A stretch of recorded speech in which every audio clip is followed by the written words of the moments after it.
자, 안녕하세요. 예. 왜 이렇게 목소리들이 작아요? 자, 여러분 이제 오늘부터 또 8주 동안 기출문제를 풀어봐야 되겠죠?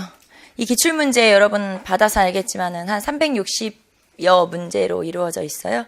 이거를 우리가 8주 풀면 내년 되겠네요. 그쵸? 8주 풀면 내년이네. 그러겠지? 자, 364문제 나누기, 8주 나누기 3시간 하면은 우리가 1시간에 15문제씩 풀어야 돼요. 그래서 매우 빨리, 그리고 오늘은 되게 문제가 쉬운 거니까 오늘은 좀 더 많이 그렇게 풀도록 합시다. 자, 시간이 없으니까 바로 문제로. 자, 문제는 뭐 여러분 다 알다시피 기출문제를 다 모아서 정리를 했고요. 제일 최근 기출문제까지 정리를 했고, 그냥 뭐 더하고 빼고 안 하고 그냥 있는 그대로 했어요. 그래서 가끔 보다 보면 오지선다가 있는 경우도 있어요. 예, 그거는 이제 시험의 특성에 따라서 제가 그냥 가감 안 하고 그대로 했거든요. 그래야 그 문제 그대로 볼 수가 있기 때문에, 그래서 뭐 그렇다는 거, 예, 별거 없고 그대로 나와 있으니까 올해는 이제 어떻게 문제가 나왔는지 한번 살펴보고, 그 다음에 어떻게 우리가 내년에 대비해야 될지. 물론 올해 시험이 하나 남아있긴 해요. 하반기 추가 채용이 남아있긴 하지만, 지방직 남아있긴 하지만 뭐 올해 시험은 거의 끝났다고 보고, 전반적인 유형은 뭐 여러분이 다 아는 거지만 올해의 전반적인 유형은 일단 근현대사 문제가 많이 출제됐다는 거 다 알죠, 여러분? 근현대사에서 출제가 많이 됐어요. 보통은 근현대사에서 보통 한 5문제 정도가 거의 출제가 됐다면, 올해는 꼬박꼬박 7문제씩 꼬박꼬박 7문제씩 출제가 됐기 때문에 근현대사 비율이 훨씬 높았다는 거. 그러면 당연히 앞으로도 마찬가지고 근현대사 비중이 높을 거예요. 그러니까 여러분이 근현대사 부분을 조금 더 신경 써야 되겠죠. 원래 근현대사는 학생들이 많이 어려워하는 부분이에요, 원래. 그러니까 남들 어려워하는 만큼 내가 그만큼 더 해두면 훨씬 고득점을 할 수 있겠죠. 그래서 근현대사 조금 더 신경 쓰시고, 근현대사 중에서도 특히 현대사예요. 그래서 현대사를 조금 더 체크를 좀 하시면 되겠고요. 그리고 또 전반적인 유형은 점점점 문제는 어려워지고 있는 추세예요. 여러분이 풀어봐서 알겠지만 점점점 문제는 까다로워지죠. 물론 제일 최근에 봤던 시험이 제일 까다롭지만, 그거는 뭐 출제할 때부터 어렵게 내겠다라고 했으니까 뭐 그거는 빼고, 왜냐면 그거는 추가 채용이기 때문에 좀 특성이 또 잘하는 고수들이 또 여기저기 숨어 있잖아요. 이제 그 친구들 때문에 문제를 어렵게 낸 거니까 뭐 그 정도까지는 어렵게 안 내겠지만, 그래도 문제는 점점 디테일해지는 부분이 있죠. 그러면 문제를 이렇게 디테일하게 낸다는 건 여러분한테 정확한 암기를 요하는 문제가 많이 나온다는 뜻이에요. 그래서 오답률을 줄이는 게 가장 중요하죠. 그렇기 때문에 문제는 그냥 넘기지 마시고 디테일한 파트까지 정확한 암기. 일단 이제 내년 시험을 여러분이 생각하고 있다면 지금쯤은 사실 그 내용 정리를 하고 있는 게 지금은 중요한 게 아니고요. 이제 5개월밖에 남지 않았기 때문에, 첫 번째 이제 시험이. 그래서 서서히 마무리 단계라고 보시고 올해 나오는 문제 한번 쭉 정리하고, 그 다음에 이제 그 다음 단계로는 이제 뭐 예상 문제라든가 모의고사 풀 건데, 어쨌든 요 정도의 문제들이 출제되는구나 보시고, 기출문제를 우리가 정리하는 이유는 그거잖아요. 유형을 파악하기 위한 거니까 이거를 맞추고 안 맞추고가 중요한 게 아니고, 여기서 내가 정말 모르는 게 뭔지 잘 체크해서 그마저도 다 내 걸로 만드는 그런 시간이 돼야 되겠죠. 그냥 문제 풀고 이거 맞았어 하고 넘어가지 마시고요. 그 나머지 선지까지도 전부 다 내 걸로 만드는 그런 시간이 2달 동안, 8주 동안 돼야 되겠죠. 네, 여러분이 잘 할 거라고 믿지만, 그래도 높아심에 제가 가끔 잔소리는 어쩔 수 없이 엄마라고 생각하고, 알겠죠? 자, 그러면 문제로 한번 들어가 보도록 할게요. 자, 1번부터 문제 한번 보도록 합시다. 자, 선사시대니까 뭐 문제가 그렇게 어렵지는 않았고요. 선사시대 중에서도 처음 보는 유적지들이 나올 수 있어요. 하지만 그런 유적지까지 우리가 모두 암기하는 건 어려우니까 확인. 이게 이런 시대구나. 그리고 다음에 나온다면 풀 수 있어야 되니까 이제 그 정도 확인하는 거에서 여러분이 체크하시면 되겠죠. 자, 1번. 다음 중 구석기 시대의 유적에 대한 설명이 아닌 것은 자, 1번 경기 연천 전곡리 유적에서는 아슐리안개 주먹도끼를 비롯한 방대한 석기가 출토되었다. 이 연천 전곡리 유적은 전기 구석기 유적이에요. 구석기 전기 시대의 유적이고요. 그 다음에 여기는 모비우스의 학설을 파기하게 한 그런 유적지가 바로 연천 전곡리 유적이죠. 자, 1번 구석기 유적 맞고요. 2번 부산 동삼동에서 출토된 조개 껍데기 가면은 국자 가리비에 사람의 눈과 입 모양으로 구멍을 뚫은 형상으로 집단의 공동체 의식에 사용되었을 가능성이 크다. 자, 전반적인 설명에서 뭐 특별히 틀린 부분은 없고, 그리고 여기에서 틀린 부분은 없지만 2번 같은 경우는 부산 동삼동 유적이잖아요. 부산 동삼동 폐총에서 발견된 이 조개 껍데기 가면은 신석기 시대 유적이죠. 부산 동삼동 폐총 신석기 시대. 자, 그래서 구석기 시대 유적이 아닌 걸 찾으라고 했으니까 정답은 2번이 되겠죠. 부산 동삼동 정도는 여러분이 뭐 당연히 알고 있어야 되고, 폐총 유적, 운기 굴포리 서포항과 부산 동삼동 유적은 신석기 시대의 폐총 유적이에요. 그래서 폐총 유적이라는 것도 한번 확인해 보시고. 자, 그다음에 3번 충북 제천 전말 동굴에서는 사람 얼굴을 새긴 동물의 뼈가 출토되었다. 제천 전말 동굴에서는 이 사람의 뼈가 새겨진 얼굴이 발견됐죠. 제천 전말 동굴은 전기 구석기부터 후기 구석기까지 10개의 문화층이 발굴됐어요. 그래서 전기 구석기라고 여러분이 알아두시면 되겠죠. 자, 그 다음에 평안남도 상원 검은모루 동굴에서는 주먹도끼와 외날집게가 출토되었다. 상원 검은모루 동굴 유적지도 이름 한번 체크해 보시고, 제천 전말 동굴, 상원 검은모루 동굴, 뭐 청원 두루봉 동굴, 이런 동굴 유적지들. 자, 그래서 이 중에서는 구석기 시대 유적지가 아닌 것을 찾아라. 2번 찾으시면 되겠죠. 자, 2번 지금으로부터 약 1만 년 전 빙하가 물러가면서 새로운 환경이 조성된 직후 옛 사람들이 바뀐 환경에 적응해가는 과정에서 있었던 사실로 가장 옳지 않은 것은. 자, 이번에 1만 년 전을 물어봤어요. 1만 년 전은 BC 8000년경. 그러면 BC 8000년경이면 이거는 신석기 시대. 신석기 시대에 관한 설명이죠. 자, 그리고 신석기 시대에 빙하가 물러가면서 날씨가 따뜻해졌다. 그렇죠. 신석기 시대 이후에, 물론 뭐 우리는 그 사이에 중석기 시대라고 하는 시대가 있지만, 어쨌든 중석기 시대는 신석기 시대 이 시기보다 2000년 정도 앞서 있어요. 그러니까 약 1만 2000년 전쯤이 중석기 시대고, 그 다음에 그 시기부터 따뜻해지기 시작해서 신석기 시대는 뭐 당연히 후빙기라고 해요, 보통. 간빙기가 그 사이사이에 들어가는 거고, 지금 현재는 마지막 빙하기가 끝나고 그 뒤로 따뜻해진 거거든요. 그렇기 때문에 지금은 이제 후빙기 시대라고 부르는데, 자, 어쨌든 날씨가 따뜻해지면서 신석기 시대가 된 거죠. 자, 그러면 신석기 시대에 대해서 가장 옳지 않은 것 1번 봅시다. 봉산 지탐리 등 여러 유적에서 탄화된 곡물과 돌, 보습, 뿔, 괭이 등의 농기구가 출토된 것으로 보아 초보적인 수준의 농경이 시작되었다. 자, 우리가 여기에서 탄화된 좁쌀이 발견됐다. 자, 이 신석기 시대는 조나 피나 수수 등 잡곡을 농사를 지었으니까 이런 탄화된 좁쌀이 발견됐어요. 그러면 탄화된 좁쌀이 발견된 유적지가 봉산 지탐리, 그 다음에 평양 남경, 이런 데가 있죠. 자, 그래서 1번 맞고요. 2번 정착 생활을 하며 개, 돼지 등의 가축을 사육하기 시작했다. 자, 농경이 시작되고 목축이 시작되고 정착 생활을 하게 되고 전부 다 신석기 시대의 모습이죠. 3번 집의 형태는 막집에서 점차 지상가옥으로 바뀌어 갔으며 그들이 남긴 직사각형 모양의 집터가 강가나 바닷가에서 발견되었다. 이거는 뭐 여러 가지를 다 섞어 놓은 거네요. 3번 보시면, 자, 일단 구석기 시대의 집은 우리가 막집이라고 하죠. 강가나 해안에 막집을 만들었었다. 물론 뭐 동굴이나 바위 그늘도 마찬가지지만, 자, 동굴이나 그 다음에 바위 그늘 그리고 막집. 자, 그 다음에 신석기로 넘어가면 집이 움집이죠. 당연히 움집. 그런데 이 움집은 어디 있는 움집이냐면 강가나 해안에 있는 움집이고요. 그 다음에 이 움집의 특징은 반지하. 그 다음에 화덕이 중앙에 있죠.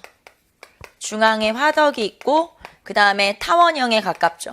타원형 또는 모서리가 둥근 사각형, 모가 둥근 방형이라고 그래요. 그래서 어쨌든 타원형에 가깝다. 원형에 가깝죠. 자, 그 다음에 청동기 시대로 가면, 청동기 시대로 넘어가게 되면 움집이긴 움집인데 여기는 이제 지상 가옥화 된 거죠. 그리고 야산이나 구릉에, 그리고 이거는 지상 가옥화 되었다. 땅으로 많이 올라왔다는 얘기죠. 자, 그래서 화덕은 한쪽 벽면으로 이동했고, 그 다음에 모양은 방형, 장방형, 사각형이고 장방형에 해당되고, 자, 그 다음에 뭐 주춧돌을 사용한다든가 이런 식의 특징을 가지고 있죠. 그래서 구석기, 신석기, 청동기. 자, 그리고 청동기 시대에는 취락 유적이 나오면서 방어시설 등이 등장을 하게 되죠. 방어시설. 그래서 목책이나 그 다음에 환호, 뭐 부여 송국리 유적이나 울주 검단리 유적에서 이런 목책이나 환호 유적이 발견이 됐죠. 그래서 이런 것 등을 알 수 있다. 자, 다시 보시면 지배 형태는 막집은 구석기 시대에서 점차 지상 가옥으로 바뀐 게 아니고 요 반지하 움집으로 바뀐 거예요. 그 다음에 직사각형의 모양, 거의 직사각형의 모양은 청동기 시대라는 걸 알 수가 있고, 강가라 바닷가는 또 신석기 시대. 그래서 이것저것 막 섞어놨네요. 정답은 3번이 되겠죠. 가락바퀴를 이용하여 실을 뽑아 옷이나 그물을 만들었고, 조갑이나 뼈, 뿔 등을 가지고 장신구를 만들었다. 그래서 이것도 신석기 시대인데, 그러면은 이런 장신구 같은 경우는 주로 뭐 동물의 얼굴이라든가 여인상이라든가 이런 것 등을 많이 만들고요. 특히 동물 얼굴 같은 경우는 이제 뭐 동물의 얼굴이나 이런 것들은 뭐 토테미즘을 또 나타내기도 하죠. 자, 정답은 3번 찾으시면 되겠죠. 자, 3번. 다음 도구들이 사용됐던 시기에 새롭게 볼 수 있던 장면으로 가장 적절한 것은, 자, 3번에서 첫 번째는 돌, 갈판과 갈돌. 돌, 갈판과 갈돌 찾으면 되겠고, 그 다음에 빗살무늬 토기 찾으면 되겠죠. 빗살무늬 토기. 자, 그럼 이제 요것들이 지금 여러분 그림에 나오는, 사진에 나오는 것들이고요. 자, 그러면 이런 것들이 나타나는 시기니까 신석기 시대임을 알 수 있고, 자, 그러면 신석기 시대에 새롭게 볼 수 있는 장면으로 옳은 것 1번 주먹도끼를 제작하는 사람 구석기. 그 다음에 고인돌의 괸돌을 들고 가는 사람들, 고인돌을 제작했으니까 청동기 시대. 가락바퀴로 실을 뽑고 있는 사람 신석기. 가락바퀴라고 하는 건 실 뽑는 도구 라고 했고요. 가락바퀴는 우리가 한자 어로 하면 방추차라고도 하죠. 시험 직렬 중에서 이렇게 한자 어를 좀 많이 사용하는 시험들이 존재해요. 서울시 시험 같은 경우는 이런 단어들, 뭐 적석총, 그 다음에 뭐 조문경, 세문경 뭐 이런 거 있잖아요. 그런 식으로 한자어를 좀 사용하거든요. 그래서 그런 것들은, 이런 것들, 또 뭐 거푸집을 용범이라고 한다든가 그런 식의 단어들 체크 한번 해보시고, 가락바퀴는 방추차. 자, 그 다음에 반달돌칼을 농사에 사용하는 사람들, 반달돌칼을 사용했으니까 청동기 시대가 되겠죠. 청동기의 반달돌칼. 자, 반달돌칼은 추수용 농기구임을 알 수 있고요. 자, 정답은 3번. 자, 넘겨볼까요? 4번. 자, 다음 유적지에 대한 설명으로 옳은 것은 4번 봅시다. 자, 다음 유적지에 대한 설명 옳은 거, 사천늑도 유적에서 반량이라는 글자가 새겨진 청동화폐가 출토되었다. 자, 반량전, 오수전 뭐 이런 것들은 철기시대에 우리나라에 들어온 거죠. 청동으로 만든 화폐이면서 이 늑도 유적이라고 하는 게 청동기 말기부터 초기 철기까지의 패총 유적이에요. 그래서 사천늑도, 조그만 섬인데 거기가 이제 유적지가 굉장히 많이 나온 그런 중요한 유적지죠. 자, 그래서 사천늑도에서는 반량이라는 청동화폐가 나왔다? 네, 맞아요. 1번. 나머지 볼게요. 2번. 부산 동삼동 패총에서는 주춧돌을 사용한 지상가옥이 발견되었다. 자, 부산 동삼동 패총은 어느 시대 거예요? 부산 동삼동 패청은 신석기 시대 건데 주춧돌을 사용한 지상가옥은 청동기 시대 거예요. 안 맞네. 2번 틀렸고요. 3번. 단양 수양계에서 발견된 아이의 뼈를 흥수아이라 부른다. 자, 흥수아이가 발견된 곳은 청원 두루봉 동굴이죠. 청원 두루봉 동굴. 청원 두루봉 동굴이고, 자, 그러면 단양 수양계에는 석기를 대량 생산했던 석기 제작소가 있었던, 왜 우리 후기 구석기 때 가면은 비슷한 석기를 여러 개 대량으로 만들 수 있다고 했잖아요. 그런 석기 제작소가 발견된 지역이 바로 석기 제작소인 이 단양 수양계라는 곳이죠. 자, 그다음에 울주 방구대에서는 사각형 또는 방패 모양의 그림이 주로 새겨져 있다. 자, 울주 방구대 암각화는 국보로 지정될 정도로 굉장히 중요한 유적이고, 여기에서는 사실적 표현이 되어 있어요. 딱 보면 이거 고래야, 이거 뭐 거북이야, 또는 농사 짓고 있네? 우리가 보면은 알 수 있게 사실적 표현으로 되어 있고, 여기처럼 사각형, 방패 모양 이런 건 기하학적 표현이거든요. 이런 기하학적 모양이 되어 있는 건, 기하학적 표현이 되어 있는 건 고령 양전동 알터 바위 그림. 고령 양전동 알터 암각화 바위 그림. 그래서 여기에 기하학적 표현, 뭐 동심원, 방패 모양 이런 거죠. 이런 거. 뭐 네모네모 동그라미 이런 거. 그래서 이런 기하학적 모양이 새겨져 있는 건 고령 양전동 알터 바위 그림. 자, 그래서 이 중에서 옳지 않은 거, 옳은 것은 1번 찾으시면 되겠죠. 자, 5번 봅시다. 가나 무덤이 주로 제작된 시기에 대한 설명으로 옳은 것을 고르면, 자, 5번 봅시다. 자, 첫 번째, 가는 뭐예요? 가는 무슨 무덤? 독무덤. 네, 가는 독무덤. 철기시대 무덤이고, 이런 거 옹감묘라고도 하죠. 철기시대 무덤이고요. 옹감묘. 이 독무덤 같은 경우는 주로 성인 같은 경우는 주로 이제 뼈만 추려서 이렇게 묻는 데 쓰거나, 어린아이 같은 경우는 이제 그대로 시신을 그대로 넣는 데 쓰거나, 이런 게 독무덤이고요. 주로 영산강 유역에서 많이 출토되는, 발굴되는.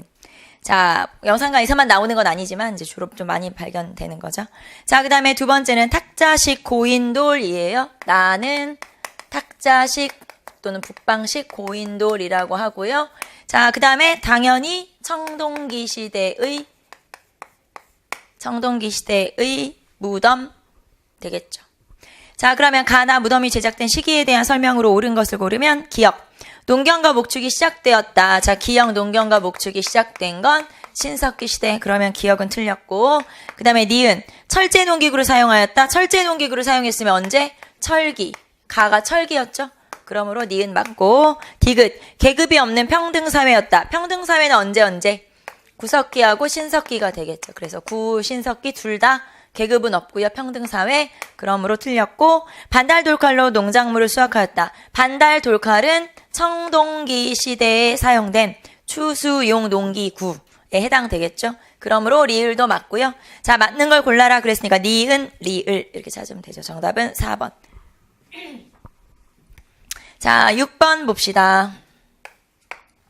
다음 설명과 관련된 시기에 대한 설명으로 옳은 것은 주로 강가나 바닷가에 살면서 집자리는 원형이나 네모나 움집을 짓고 살았다. 이 시기의 유적에는 탄화된 좁쌀이 발견되었으며 빗살무늬 토기도 발견되었다. 자, 강가나 바닷가, 그 다음에 원형이나 네모난 움집, 방형 움집, 그 다음에 탄화된 좁쌀, 빗살무늬 토기. 자, 전부 다 어느 시기를 나타내냐면 신석기 시대를 나타내는 유물 유적이죠. 자, 그러면 신석기에 대한 설명으로 옳은 것은 1번. 동굴이나 바위 그늘에서 강가나 막집을 짓고 살았다. 자, 동굴이나 바위 그늘에서 강가나 막집을 짓고 살았다. 1번 구석기 찾으시면 되겠고. 자, 2번 갑시다. 가락바퀴나 뼈바늘이 출토되는 것으로 보아 옷이나 그물을 만들었음을 알 수 있다. 자, 우리가 이런 걸 원시수공업. 자, 원시수공업이 이루어진 시기는 신석기. 그래서 정답은 2번 찾으시면 되겠죠. 신석기. 농경의 발달로 잉여 생산물이 생기고 청동기가 사용되면서 사유재산 제도와 계급이 생겼다. 자, 잉여 생산물 사유재산 계급 발생. 자, 전부 다 어느 시대 모습이에요? 청동기 시대에 변화된 모습. 4번. 이 시기의 대표적인 동검인 비파형 동검은 만주로부터 한반도 전역에 이르는 넓은 지역에서 출토되고 있다. 자, 비파형 동검은 청동기. 그래서 청동기, 비파형 동검. 우리나라 비파형 동검은 특징이 칼 따로, 손잡이 따로, 따로따로 만들어서 이렇게 뭐라고 하지? 이렇게 조립하게 되어 있죠. 그리고 요령지방과 한반도 전역에서 모두 발견되는 게 바로 비파형 동검이고, 그거와 비교될 수 있는 세형 동검 같은 경우는 청천강 이남에서만 발견이 돼요. 그래서 청동기 시대의 비파형 동검, 철기 시대 세형 동검의 특징을 좀 체크해 보시면 되겠죠. 자, 정답은 2번. 자, 7번. 우리나라 선사시대에 대한 설명 중 가장 적절하지 않은 것은 1번. 제천 전말 동굴에서는 사람의 얼굴을 새긴 털, 콧부리, 뼈 등이 출토되었다. 그러니까 뼈에다가 사람의 얼굴을 새긴 조각품이 발견됐다는 거예요. 자, 그러면 제천 전말 동굴, 우리 아까 얘기했던 것처럼 제천 전말 동굴 같은 경우는 전기 구석기에서 후기 구석기까지 모두 한 10개의 문화층이 발견이 됐어요. 그러니까 층층이 다 구석기가 나왔다는 얘기죠. 그리고 이 시기는 우리가 전기 구석기로 보시면 되겠죠. 전기 구석기 때 것부터 있으니까, 그 시기 것부터 있으니까. 자, 그래서 전기에서 후기에 이르는 한 10개의 문화층이 다 발견돼서 전부 다 구석기 시대가 나왔던 그런. 그리고 이제 사람의 얼굴을 새긴 털, 콧부리, 뼈, 이름도 어렵네. 털, 콧부리, 뼈가 나왔는데 요 얼굴은 중기구석기인의 얼굴로 추정하고 있어요. 잘 나중에 한번 찾아보세요. 내 얼굴과 비슷하게 생겼나? 한번 찾아보세요. 나랑 내가 중기구석기인인가?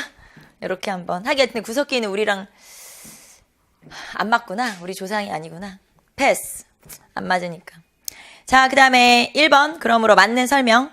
자, 2번. 부여 송궁리 유적의 원형 집터인 경우 집터의 바닥 중앙에 구덩이를 파고 그 양쪽 끝에 2개의 기둥을 세운 특징이 있다. 자, 여기에서 부여 송궁리 유적 같은 경우는 청동기 시대의 가장 대표적인 취락 유적으로 여기에는 뭐 목책, 그런 방어시설, 목책 유적 이런 것들이 나왔고요. 이 부여 송궁리에서 그러니까 뭐가 나왔든 다 청동기 거라고 생각하시면 돼요. 무슨 말이냐면 보통 우리가 동그랗게 생긴 음집은 어느 시대에 나온 거예요? 보통은 신석기 시대라고 생각하기 쉽지만 이게 부여 송궁리에서 나왔어. 그럼 어느 시대 거예요? 청동기 시대. 그래서 부여 송궁리는 청동기의 가장 대표적인 유적지이기 때문에 그냥 여기서 뭔들 뭐가 나오든 어쨌든 그러니까 원형 움집에 동그란 움집이 나왔든 어쨌든 간에 청동기 시대 거다. 청동기의 고유한 브랜드다 이렇게 생각하시면 돼요. 그게 바로 부여 송궁리. 자, 그리고 부여 송궁리 유적에서 탄화미가 출토되기도 했었죠. 자, 그러면 어쨌든 요 움집에서는 구덩이를 파고 양쪽에 기둥을 세웠다. 네, 부여 송궁리의 집터 유적에 대한 설명이고요. 청동기 시대에 대한 맞는 설명. 3번. 신석기 시대에는 같은 시족끼리 혼이 나는 것을 피하는 조계혼이 지켜졌으며 자연현상이나 자연물에도 정령이 있다고 믿는 토테미즘이 나타났다. 자, 3번에 신석기 시대에 관한 설명 중에 거기 조계혼까지는 맞는 설명이지만 거기 보시면 자연현상이나 자연물에도 정령이 있다. 자, 모든 자연물에 해, 달, 산, 강, 나무, 돌 모든 것에 정령, 영혼, 귀신이 있다 라고 보는 걸 애니미즘이라고 하죠. 자, 그리고 거기 토테미즘이라고 하는 건 특정 동식물을 숭배하는 걸 토테미즘이라고 하죠. 그래서 우리가 애니미즘, 샤머니즘, 토테미즘 요 세 개 구별할 수 있어야 되겠죠. 자, 그래서 정답은 3번. 자, 그 다음 4번. 철기시대에는 철제 농기구를 사용하면서 농업이 크게 발달하였으며 철기와 함께 충토되는 명도전, 반량전, 오수전은 중국과 활발하게 교류했음을 보여준다. 자, 일단 철기에 철제 농기구가 나온 건 당연하죠. 철제 농기구랑 그 다음에 철제 무기가 나왔고요. 철제 농기구를 사용하고 처음으로 금속 농기구를 사용했기 때문에 훨씬 농사가 잘 됐을 거다라는 거. 자, 그리고 철제 무기를 사용하면서 정복 활동도 훨씬 잘 됐을 거다. 그래서 인구 늘어나고, 자, 농사가 잘 되면 인구가 늘어나요. 더 많이 먹여 살릴 수 있게 되니까. 그 다음에 철제 무기를 사용하면 다른 나라를 정복하기 좋잖아요. 그러니까 국가가 더 많이 생기고. 그래서 철제를 사용했고, 그 다음에 거기 나오는 명도전, 반량전, 오수전은 중국의 돈이죠. 중국과 교류를 활발하게 했음을 알 수 있다. 자, 그래서 정답은 3번. 자, 8번. 밑줄친 이 시대의 사회 모습으로 옳은 것은 이 시대의 사람들은 야생 동식물 채집에 의존해온 생활 형태에서 벗어나 가축을 기르고 곡식을 재배하기 시작하였다. 자연의 섭리도 생각하게 되면서 자연현상과 사물의 정령, 영혼이 있다고 믿는 애니미즘, 특정 동식물을 숭배하는 토테미즘, 무당의 주술적 힘을 믿는 샤머니즘 등이 등장하였다. 부산 동삼동 유적에서 출토된 조개 껍데기 가면은 신의 모습을 형상화한 것으로 보인다. 자, 그러면 이 시대에는 일단 가축을 기르고 곡식을 재배하기 시작했죠. 즉 농경과 목축의 시작이에요. 자, 농경과 목축의 시작. 이거를 우리는 굉장히 인류 생활에 많은 변화를 가져왔다라고 해서 뭐라고 하죠? 신석기 혁명이라고 부르고 드디어 생산경제, 그전에는 그냥 자연에서 얻는 획득경제였다면 여기서는 생산경제가 시작한 거고요. 당연히 신석기 시대죠. 자, 그러면 이 시대 사람의 생활 모습으로 오른 것은 1번. 공동체 사회가 분화되어 계급이 발생했다. 자, 계급이 발생한 건 언제예요? 농경이 본격화되고 사유재산이 생기고 그다음 빈부격차가 생기고 계급이 생기고 청동기 시대의 모습이죠. 금속제 무기를 사용하여 주변 세력을 통합하였다. 금속제 무기를 사용한 건 언제부터일까요? 청동기부터겠죠. 청동검, 비파형 동검 이런 것들. 바닥이 뾰족한 모양의 빗살무늬 토기를 만들어 사용하였다. 빗살무늬 토기를 만들어 사용한 시기가 신석기 시대죠. 그래서 빗살무늬 토기가 처음 사용된 시기가 신석기 시대구나. 자, 그러면 여기서 하나 짚고 넘어갑시다. 신석기 시대의 토기만 한번 체크해 볼까요? 신석기 시대의 토기 뭐뭐 있어요? 일단 이른 민무늬 토기, 이른 민무늬 토기, 그 다음에 덧무늬 토기, 그 다음에 눌러찢기문 토기, 앞인문 토기라고도 하죠. 눌러찢기문 토기. 그 다음에 가장 일반적으로 쓰인 토기가 빗살무늬 토기. 그래서 빗살무늬 토기가 쓰이기 이전에 쓰였던 토기들이 이른 민무늬, 덧무늬, 눌러찢기문 토기. 이게 신석기 시대에 빗살무늬 토기 쓰기 전에 쓰였던 토기들이죠. 자, 토기는 신석기 시대에 처음 등장했고요. 그 다음에 신석기 토기, 청동기 토기, 철기 토기 다 기억나야 되죠. 다 알고 있죠, 여러분? 자, 그래서 신석기 시대 토기 한번 체크. 자, 그 다음에 4번 구릉지대에 취락을 이루고 목책과 환호로 외부 침입에 대비하였다. 자, 목책과 환호는 방어시설이라고 했어요. 자, 그래서 방어시설이 등장한 거는 청동기 시대. 특히 목책과 환호. 자, 이런 것들이 발견된 유적지는 아까 뭐 부여송곡리, 울주 검단리, 요런데 여주 흔암리, 요런 유적지들이 있죠. 자, 그래서 이 중에서 틀린 것은 3번 찾으시면 되고. 자, 9번 갑시다. 한반도 선사시대에 대한 설명으로 옳지 않은 것은 1번. 구석기 시대 전기에는 주먹도끼와 순배찌르개 등이 사용되었다. 자, 구석기 시대 전기에는 주먹도끼 뭐 이런 것들, 집게 이런 것들이 가장 대표적이고요. 그 다음에 구석기 시대 후기에는 순배찌르개.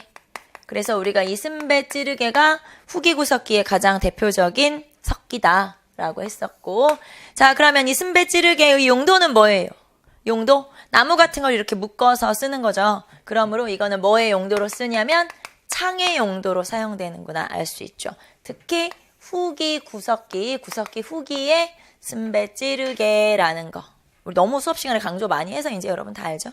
자, 그래서 정답은 1번이죠. 뭐 주먹도끼는 전기, 그다음에 순배찌르개 후기. 이렇게. 자, 그럼 나머지 봅시다. 2번 신석기의 집터는 대부분 움집으로 바닥은 원형이나 모서리가 둥근 사각형. 네. 그 다음에 신석기 시대 사람들은 조개류를 많이 먹었으며, 네, 아무래도 어로 이런 것도 필요하죠. 농사가 너무 미미했기 때문에. 자, 때로는 장식으로 이용하기도 했다. 네. 조개 껍데기 가면 이런 거 있잖아요. 칠해거리. 자, 청동기 시대의 전형적인 유물로는 비파형동건, 붉은 간토기, 반달돌칼, 홈자귀 등이 있다. 맞는 설명이고, 자, 그러면 우리는 청동기 시대, 4번에 청동기 나왔으니까 청동기 시대의 간석기, 청동기 시대의 토기, 이것만 한번 확인해 볼까요? 나온 김에 청동기 시대 대표적인 간석기, 청동기 시대에도 농기구 같은 것들은 분명히 청동기로는 못 만들었다고 했죠. 청동제 농기구는 없다고 했고요. 그러면 청동제 농기구 없으니까 간석기도 그대로 사용했는데, 가장 대표적인 뭐 농기구, 도구, 반달, 돌칼, 그 다음에 홈자귀라고 하는 게 있어요. 홈자귀, 뭐 돌자귀 똑같아요. 돌로 만든 그런 도구고 약간 뭐라고 뭘까 괭이같이 생겼고 낫같이 생긴 그런 도구가 있어요. 요렇게 생겨서 약간 요렇게 생겼는데 홈이 파 있어서 여기에 이제 뭐 이렇게 꽂아가지고 쓰는 거거든요. 홈자귀. 그리고 이거는 이제 돌로 만들었으니까 돌자귀라고 해도 되죠. 그 다음에 바퀴날 도끼. 바퀴날 도끼도 있고요. 그 다음에 지배층의 무덤에서 발견되는 약간 족장의 권위나 이런 거를 나타낸 것 중에 간석검. 간석검이라고도 하고 간돌검이라고도 하고 그런 것들도 다 청동기 시대에 쓰이던 석기. 이런 것들이 등등. 이런 거 등등. 자, 그 다음에 토기. 청동기 시대에 쓰이는 토기 대표적으로 가장 일반적으로 쓰인 토지가 무늬 없는 토기, 민무늬 토기. 민무늬 토기 전에 이거부터 합시다. 신석기 말기에서 청동기로 넘어오는 과도기적인 토기. 덧띠 색인문 토기라고 하는 게 있었어요. 덧띠 색인문 토기. 청동기 끝 무렵에 등장해서 청동기 끝부터 신석기 끝부터 끝 무렵부터 청동기 시대까지 이렇게 걸쳐 있는 과도기적인 토기. 그 다음에 덧띠 색인문 토기, 민무늬 토기. 그 다음에 미송리식 토기. 그 다음에 붉은 간 토기. 자, 이 중에서는 여러분이 특히 더 알아둬야 될 게 미송리식 토기. 얘는 생긴 모습을 좀 떠올리시면 되겠죠? 미송리식 토기는 입구부터 안으로 오므라들어요. 즉 목이 있고 굽이 있다라고 표현하기도 하고 또는 입구에서 오므라든다라고 표현하죠. 그리고 이렇게 항아리. 그리고 양쪽에 손잡이. 그리고 뭐 집선 무늬 같은 거 있고. 자, 이런 식으로 생긴 미송리, 의주 미송리에서만 나오는. 그리고 미송리식 토기는 고조선의 영역과 관련 있는 이런 토기가 바로 미송리식 토기인 거죠. 그래서 청동기 한번 간단하게 살펴봤고요. 자, 한 장 넘겨봅시다. 자, 10번 선사시대 유적에서 출토된 가운데 중국과의 교역이 활발했음을 알려주는 유물로 가장 옳은 것은 자, 중국과의 교류를 알 수 있는 유물로는 일단 중국의 화폐들이 있죠. 그래서 오수전, 반량전, 그 다음에 명도전, 그 다음에 뭐 왕망전 이런 게 있어요. 그래서 이런 그 돈들 오수전, 반량전, 명도전, 왕망전 이 중에서 명도전이가 좀 이상하게 생겼죠. 특이하게 명도전이라는 아이가 좀 이상하게 생겼다. 이렇게 생겼어요. 그래서 약간 칼처럼 생긴 돈. 요게 바로 명도전. 자, 그 다음에 중국과의 교류를 알 수 있는 또 다른 중국에서 넘어온 거 붓이 있죠. 붓. 물론 붓은 한자를 사용했음을 알 수 있다. 당연히 붓은 한자를 사용했음을 알 수 있고 그 다음에 이게 발견된 유적지는 창원 다오리 유적지고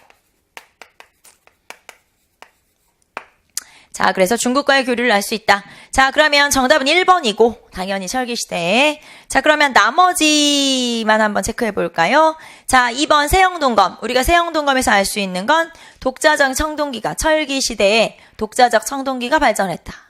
그걸 알 수 있죠. 세영동검은 비파형 동검에서 세영동검으로 바뀌면서 쉽게 말하면 예쁘게 바뀌었잖아요. 그래서 독자적 청동기가 발전했다. 자, 세영동검이지만 철기시대의 유물이죠.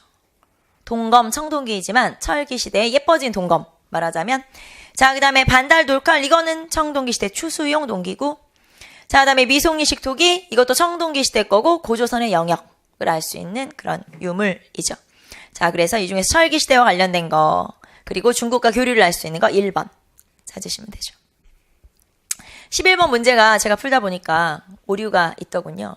이거는 그림이 틀렸어요. 고백하자면 제가 틀리게 붙인 거예요. 그림을. 네. 나의 실수? 답이 없어. 나의 실수. 답이 없더라고요. 저도 이거 보고 헐 이게 뭐야 그러면서 깜짝 놀랐어요. 알고 보니까 네, 제가 그림을 잘못 갖다 붙인 거였어요. 편집을 하면서 그림이 하나 잘못됐어요. 자, 일단 봅시다. 다음 미주진 이 나라의 세력 범위를 짐작할 수 있는 유물을 보기에서 고른 것은 진, 이, 천하를 병합하고 장성을 쌓아 요동에 이르렀을 때 이 나라에서는 부가 왕으로 즉위하였다. 자, 부가 죽자 그 아들 준이 즉위하였다. 자, 거기에서 우리가 좀 익숙한 이름은 부가 왕으로 즉위했고 준이 왕으로 즉위했네. 그래서 부왕, 준왕이 등장했다는 거고요. 우리 고조선에서는 약 4세기경부터 그러니까 이 왕이라는 조선 왕이라는 칭호를 썼다라고 하면서 여기에 등장하는 부왕, 준왕은 3세기경에 부왕, 준왕 BC죠, BC. 제가 BC는 앞에 빼먹었는데 BC 3세기경에 부왕, 준왕 등이 있었다라고 알려져 있죠. 자, 그러면 요거는 지금 고조선을 얘기하는 거고 부왕, 준왕 나오는 거 보니까 자, 그러면 고조선에 3세기경에 왕, 부왕, 준왕이 있었고 이미 BC 4세기경부터 왕이라는 칭호를 사용했다. 조선왕이라는 게 있었다라는 기록이 있고요. 자, 그러면 요 나라의 세력 범위를 짐작할 수 있는 유물을 골라라 라고 했는데 자, 일단 써볼게요. 고조선의 영역을 알 수 있는 유물은 거친 무늬 거울, 미송리식 토기, 탁자식 고인돌, 그 다음에 비파형 동검이라고 제가 지금 앞글자만 제가 쓴 거고 자, 거친 무늬 거울, 그 다음에 미송리식 토기, 그 다음에 탁자식 고인돌, 그 다음에 비파형 동검. 그래서 여러분한테 이렇게 외우면 된다라고 얘기했는데 자, 그러면 이제 답을 찾아볼게요. 문제가 뭐가 잘못된 거냐면 기억이 여러분 미송리식 토기 기억.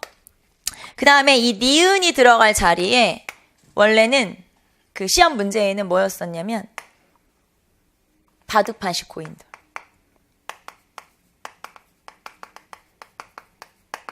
원래 니은이 바둑판식 고인돌이어야 돼. 바둑판식 고인돌 알죠, 여러분? 고인돌이 탁자식이 있고 바둑판식이 있고 개석식이 있어요. 고인돌이 형식이 세 가지예요. 탁자식은 말 그대로 이렇게 테이블.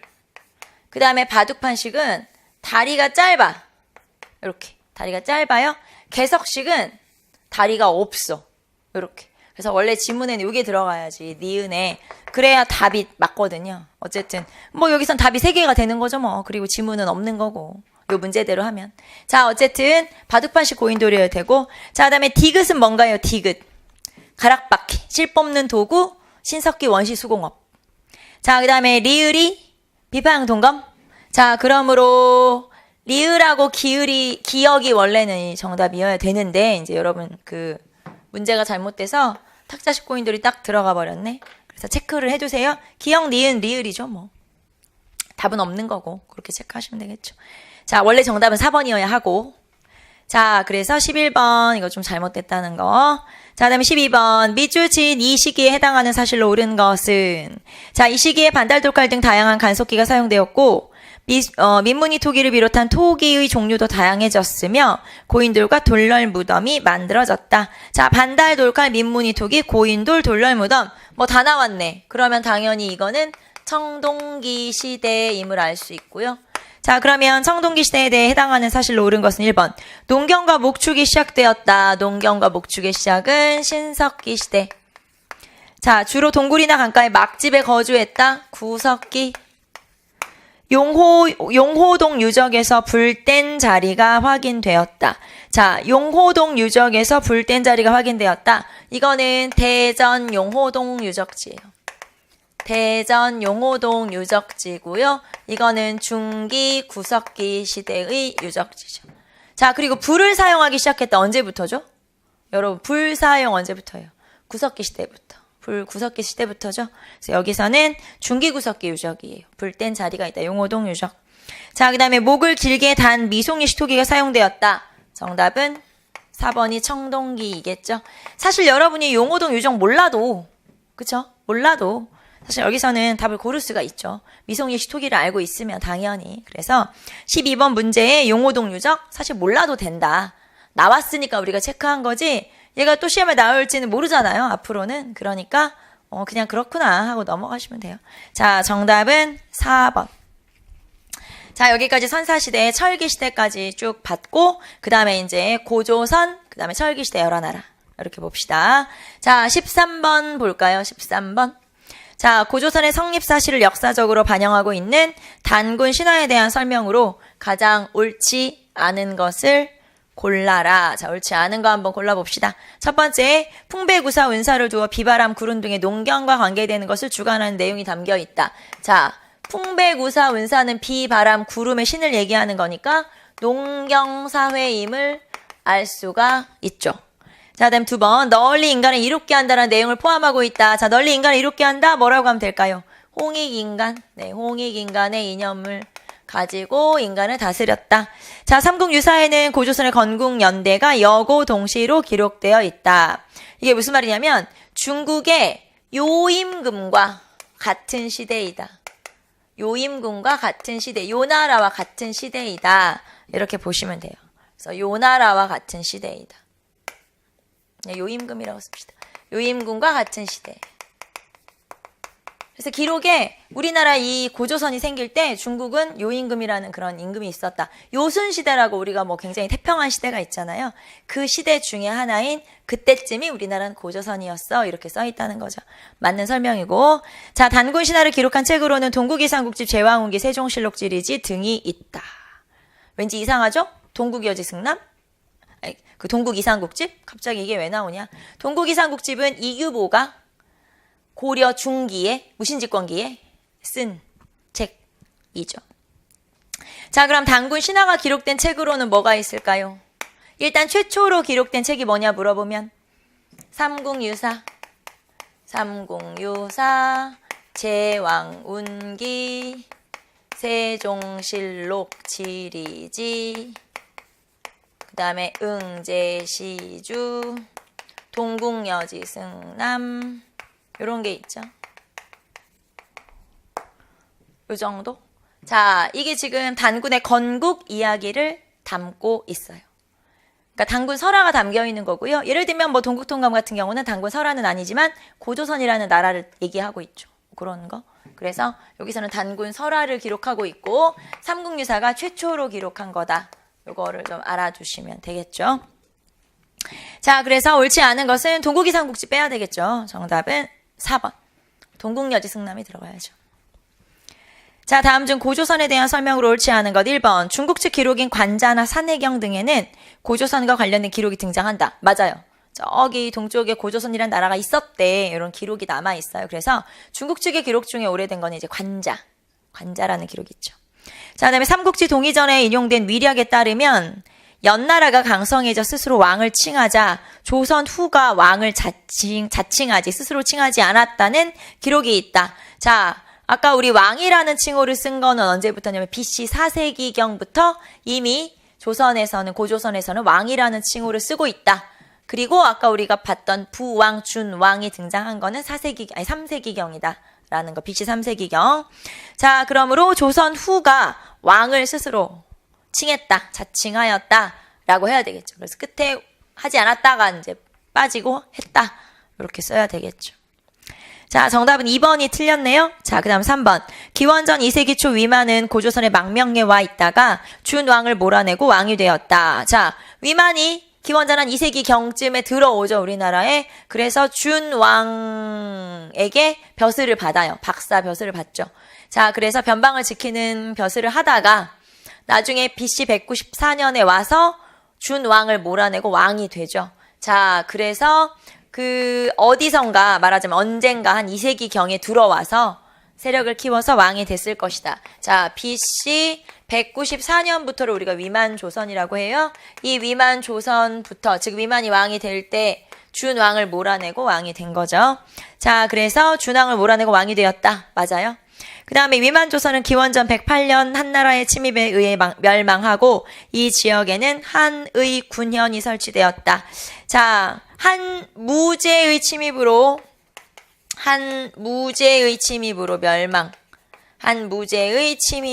멸망을 했고요. 이 한무제의 침입이 일어나기 전에, 그 전에 중국에 사신이 한 명 왔다가 살해되는 사건이 일어나죠. 그 전에 무슨 사건이 있었냐면 서파살해 사건. 기억나죠, 여러분? 서파살해 사건이라고 하는 게 있었어요.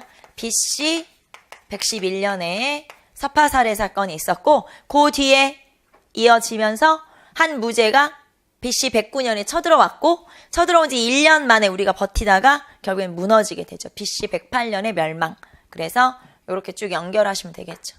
서파살해 사건, 그 다음에 한무제의 침입, 그 다음에 왕검성의 함락. 이렇게 연결될 수 있겠죠.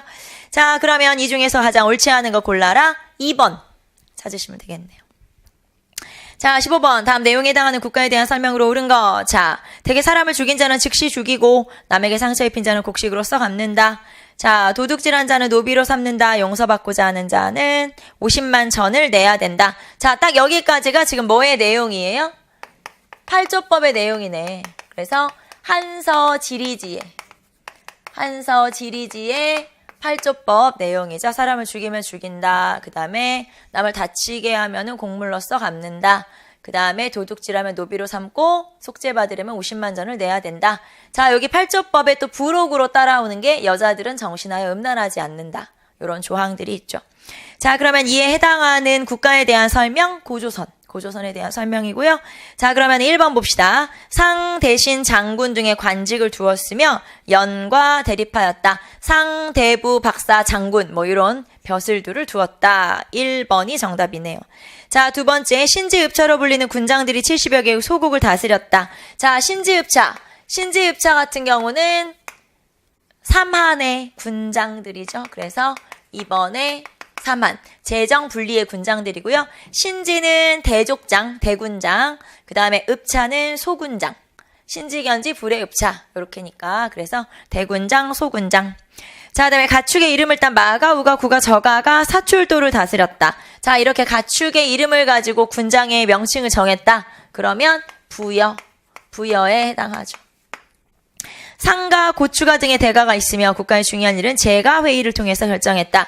자, 왕이 있고 그 다음에 왕 밑에 부족장들을 우리가 대가라고 부르는데 요 대가들 중에서 상가, 대로, 패자, 고추가 자 요런 명칭들을 가지고 있어요. 특히 이 중에서 고추가라고 하는 명칭은 조금 더 대우해줘야 되는 예를 들면 뭐 왕비족이라거나 뭐 이런 사람들의 부족장에게 붙여주는 명칭이 고추가라는 이름이죠. 그래서 대가의 명칭이 상가, 대로, 패자, 고추가 이렇게 나타나고 그 다음에 이 왕이나 대가 밑에 말하자면 이제 그 밑에 벼슬로는 사자, 조위, 선인이 있었죠. 사자, 조위, 선인. 자, 그러니까 왕 밑에도 사자, 조위, 선인, 대가 밑에도 사자, 조위, 선인 이렇게 벼슬들이 있었죠. 자, 그래서 여기는 이제 대가의 명칭들, 요거는 이제 소관리들의 명칭들 이렇게 볼 수 있겠죠. 자, 그러면 요거는 고구려에 대한 설명, 요런 거는 고구려에 관한 설명이다. 특히 고추가 나오면 고구려구나 이렇게 생각하시면 되죠. 정답은 1번 고조선. 자, 넘겨봅시다. 자, 다음은 사건이 발생한 순서대로 가장 적절하게 나열한 것은 자, 요거는 이제 시기를 한번 쭉 살펴봐야 되겠네요. 자, 기억부터 한번 봅시다. 우거왕이 살해되고 왕검성이 함락되었다. 자, 우거왕이 살해되고 왕검성이 함락됐어요. 한 무제가 쳐들어온 지 1년 만에 버티다가 왕검성이 함락됐죠. 그러면 멸망이지. 그래서 BC 108년에 멸망을 당하게 되고요. 자, 그다음에 위만이 고조선의 준왕을 축출하고 스스로 왕이 되었다. 자, 위만조선의 시작이네요. 그래서 BC 194년부터 위만조선이 시작됐고 한은 고조선 영토에 4개의 군현을 설치했다. 자, 이거는 멸망 이후가 되겠죠. 그래서 BC 108년 멸망 이후가 되겠죠. BC 108년 멸망 이후. 자, 그다음에 예의 남녀가 28만 명의 주민을 끌고 한해에 투항했다. 자, 한반도 내에 있는 조그만 소국 중에 예가 있었어요. 그 예가 한나라에 망명을 했어요. 이게 쉽게 말하면 이제 다 복속이 된 거죠. 그리고 거기에다가 창해군을 설치하게 돼요. 그래서 창해군 설치는 BC 128년. 창해군 설치. 창해군이라고 하는 건 이렇게 보시면 돼요. 우리나라가 이 고조선이 멸망당하고 그 자리에 한 군현이 설치됐죠. 그 전에 먼저 생겼던 군현, 한 군현. 근데 물론 이거는 한 창의군은 금방 있다가 없어지긴 해요. 하지만 어쨌든 우리 영토 내에서 가장 먼저 생긴 군현, 한 군현이라고 볼 수 있죠. 자, 그다음에 고조선이 군대를 보내 요동 도위 서파를 살해하였다. 자, 이게 서파 살해 사건. 서파 살해 사건이 결국에는 한 무죄가 쳐들어오는 계기가 된 거죠. 그러므로 서파 살해 사건은 BC 111년이 되겠죠. 자, 그래서 요거를 순서대로 하면 제일 먼저 뭐부터 오면 돼요? 제일 먼저 니은이 제일 먼저 와야 되겠죠. 이거는 숫자가 클수록 옛날이에요. 무슨 말인지 알죠? 작을수록 가까운 거고. 제가 지금 무슨 말하는지 이해되죠? 이거는 거꾸로 된 거잖아요. BC니까. 그래서 BC 194년이 제일 먼저 오고요. 그 다음에 창해군 설치, 그 다음에 서파살해 사건, 그리고 멸망 이후 이렇게 돼야 되겠네요. 자, 그래서 순서대로 하면 2번 찾으시면 되겠죠. 자, 17 다음 초기 국가에 대한 설명으로 가장 옳지 않은 것은 이 나라는 구름과 넓은 못이 많아서 동해 지역 가운데서 가장 넓고 평탄한 곳이다. 자, 토질은 오곡을 가꾸기에는 알맞지만 다섯과일은 생산되지 않았다. 사람들 체격이 매우 크고 성품이 강직 용맹하며 근엄 후덕하여 다른 나라를 쳐들어가거나 노략질하지 않았다. 자, 다음 초기 국가에 대한 설명으로 가장 옳지 않은 거. 자, 농사는 잘 되고 그 다음에 곡식도 잘 열리고 다른 나라를 쳐들어가지 않고 잘 먹고 살만하니까 부여에 관한 설명이죠. 부여. 자, 그러면 부여에 대한 설명으로 옳지 않은 것은 1번. 1세기 초부터 왕호를 사용하였고 중국과 외교 관계를 맺는 등 발전된 국가의 모습을 보였다. 자, 1세기 초에 왕호를 이미 사용했고요. 중국과 외교 관계를 맺기도 하죠. 후한 말에 공손씨와 혼인동맹을 체결했다거나 위나라 관구검이 쳐들어올 때, 고구려를 쳐들어올 때 그때 이렇게 식량을 대줬다거나 이런 것들. 그래서 중국의 여러 나라들과도 이제 좋은 관계를 맺고 있었다. 1번 맞는 설명. 2번. 10월에는 왕과 신하들이 국동 대혈에 모여 함께 제사를 지냈다. 자, 2번에서는 고구려의 동맹을 얘기하는 거고요. 자, 고구려 동맹 10월 제천 행사죠. 자, 그런데 이 동맹을 하늘의 제사를 지내는 장소가 국동 대혈이에요. 국내성 동쪽에 큰 동굴이라고 했죠. 그래서 이거는 국내성 동쪽이니까 고구려구나 찾으시면 되겠죠. 정답은 2번이네요. 부여가 아니고 고구려. 3번 마가우가 구가저가가 사출도를 다스렸다. 자, 마가우가 구가저가 이렇게 가축의 이름을 군장의 명칭으로 삼았고, 자, 왕이 전체를 다 통치하는 게 아니고 부족장들은 군장들은 각각 자기 지역을 다스리는데 이렇게 군장들이 다스리는 지역을 사출도라고 하죠. 4번 왕이 죽으면 순장을 하였으며 자, 그 다음에 소를 죽여 굽으로 국가의 길흉을 점치기도 했다. 자, 순장의 풍습이 있었고요. 이런 걸 우제점법이라고 하죠. 소를 죽여서 발굽으로 점을 치는 거. 자, 그리고 부여 같은 경우는 전쟁이 나도 제천 행사는 계속 알겠죠. 영고는 전쟁이 나도 제천 행사를 하고 또 점을 쳐보고 이런 풍습이 있었죠. 정답은 2번 찾으시면 되고 18번까지 봅시다. 다음 자료의 나라에 대한 설명으로 가장 옳은 것. 그 나라 안에 대가들은 농사를 짓지 않으며 좌식자가 만여 명이나 된다. 하호는 식량과 소금, 고기와 소금을 멀리 져다가 이들에게 공급하였다. 10월에 하늘의 제사를 지내는데 온 나라가 대회를 가짐으로 이를 동맹이라고 한다. 자, 첫 번째 줄에 좌식자라는 표현이 있죠. 좌식자라고 하는 건 말 그대로 앉아서 받는 사람 이런 뜻이니까 이 사람들은 이제 대가들 일 안 해도 되니까 그래서 대가들이라고 표현할 수 있겠고 자, 그 다음에 그 밑에 하호가 있고요. 그래서 대가가 있고 그 다음에 호민이 있고 그 다음에 하호가 있고 노비가 있고 자, 왕이나 대가가 있고요. 그 다음에 호민이 있고 그 다음에 하호가 있고 그 다음에 노비가 있고 자, 이런 식의 계급을 가지고 있는 게 철기시대 여러 나라라고 볼 수 있죠. 철기시대 여러 나라는 이런 식의 계급을 가지고 있어요. 왕이나 대가 같은 지배층, 호민도 물론 지배층, 상층 농민. 그 다음에 하호가 실제 일을 하는 계층이고 거기 보면은 하호는 식량과 고기와 소금을 멀리 져다가 이들에게 공급하였다. 그러니까 대가나 호민들에게 좌식자, 호민들 좌식자라고 볼 수 있겠네요. 호민들에게 공급을 하였다. 그리고 마지막에 노비가 있어요. 그래서 하호가 최하층 천민은 아니에요. 그런 식으로 질문 많이 물어봐요. 하호가 최하층 천민? 아니고 그냥 농민, 평민. 생산을 담당하는 평민.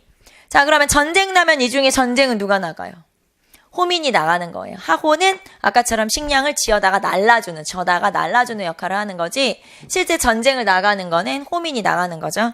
자, 그래서 이렇게 4개의 계급으로 나눠졌고, 자, 그러면 여기서 좌식자, 동맹, 요런 단어에서 고구려구나 알 수 있죠. 자, 그럼 1번. 여러 가들이 사출도를 다스렸다. 사출도는 부여. 자, 그 다음에 철이 많이 생산되어 외에 수출하였다. 철이 많이 생산된 나라는 사만 중에 변한. 자, 집집마다 부경이라는 작은 창고가 있었다. 자, 부경이라는 창고가 있다는 건 약탈 경제를 했다는 걸 알 수 있죠. 즉, 뺏어와서 먹고 살았어. 그리고 이런 약탈 경제는 고구려에서 나타나게 되죠. 사회 질서를 유지하는 8조법이 법금 8조를 만들었다. 8조법은 고조선의 법이고요. 자, 그래서 18번에 3번까지 한번 살펴봤어요. 자, 우리는 잠깐 쉬었다가 19번부터 이어서 보도록 합시다.